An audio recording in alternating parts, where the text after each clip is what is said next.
안녕하세요. 채널 4월 31일 성형외과 전문의 김찬우입니다.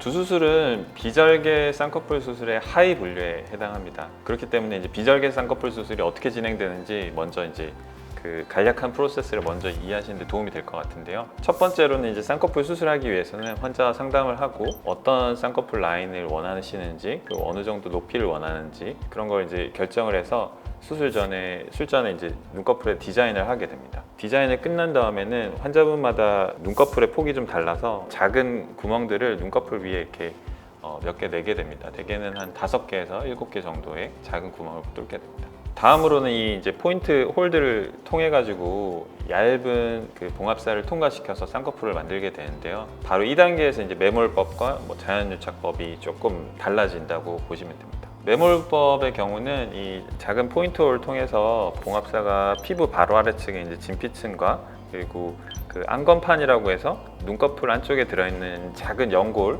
구조를 이제 뚫고 지나가면서 쌍꺼풀 라인을 만들게 되고요. 반면에 이제 자연유착법은 유착을 유도하는 방법인데요. 눈꺼풀 위에 지방이 좀 있으신 분들은 작은 포인트 홀을 통해서 이제 지방을 좀 빼낼 수도 있고요. 그리고 유착을 좀 유도하기 위해서 눈꺼풀 바로 아래 있는 진피 조직을 아주 일부 제거하거나 아니면 알륜근이라고 하는 눈 둘레근, 이렇게 원형으로 되어 있는 근육들도 일부 절제할 수는 있습니다. 너무 과하게 절제할 경우에는 그 포인트가 약간 함몰돼 보일 수 있을 가능성이 있기 때문에 과다하게 절제는 하진 않고요.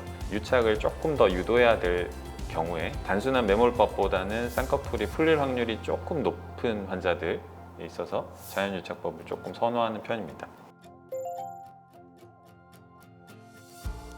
둘 다 이제 비절개 쌍꺼풀 수술이기 때문에 절개가 필요하지 않은 분들에 한해서 이 수술을 시행하는 거고요. 눈꺼풀 피부가 좀 얇고 유착 조직이 조금 없으면서 쌍꺼풀이 쉽게 만들어지는 분들은 단순하게 이제 포인트 홀만 뚫고 매몰법으로 수술하셔도 충분히 수술로 잘 유지가 되는 편이고요. 다만 이제 절개가 필요할 정도는 아니지만 단순한 매몰법으로만 했을 때 아무래도 조금이라도 풀릴 우려가 있다든지 아니면 눈꺼풀 조직이 조금 헤비해서 지방을 뽑아낸다든지 해야 될 필요가 있는 환자분들은 유착만 좀 유도함으로써 쌍꺼풀이 유지되는 유지력도 조금 더 높이고 지방 제거라든지 이런 부분을 작은 포인트 홀을 통해서도 할 수가 있습니다. 꼭 그렇지만은 않습니다. 이게 수술 방법의 선택에 따라서 매몰로 해서 더 잘 풀리고 자연유착이라서 덜 풀리고 이런 건 절대 아니고요. 비절개 쌍꺼풀을 했다고 풀리고 절개 쌍꺼풀을 했다고 절대 안 풀리는 것도 아닙니다. 이건 이제 성형외과 의사의 경험으로 환자분의 타입에 따라서 잘 진단을 먼저 해놓는 게 훨씬 중요하고요. 다만 이제 아까도 말씀드렸지만 예를 들어 똑같은 환자에서 두 가지 방법을 동시에 시행했다고 하면 자연유착 방식이 쌍꺼풀을 유지하는 데 조금은 더 도움이 될 수 있을 거라고 생각합니다.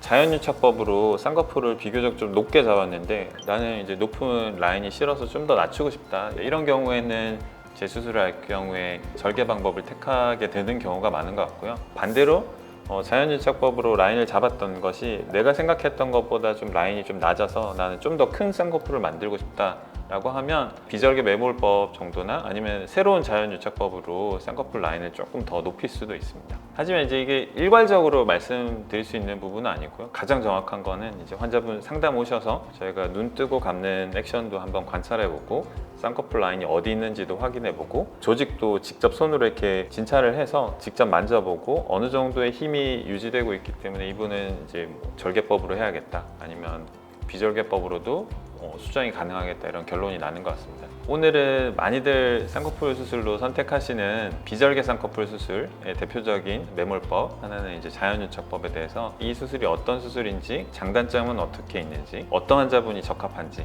대해서 알아봤습니다. 다음 시간에도 유익한 영상으로 돌아오도록 하겠습니다. 구독, 좋아요, 알림 설정 해주시면 감사하겠습니다. 얼굴의 아름다움을 그리는 채널 4월 31일이었습니다. 감사합니다.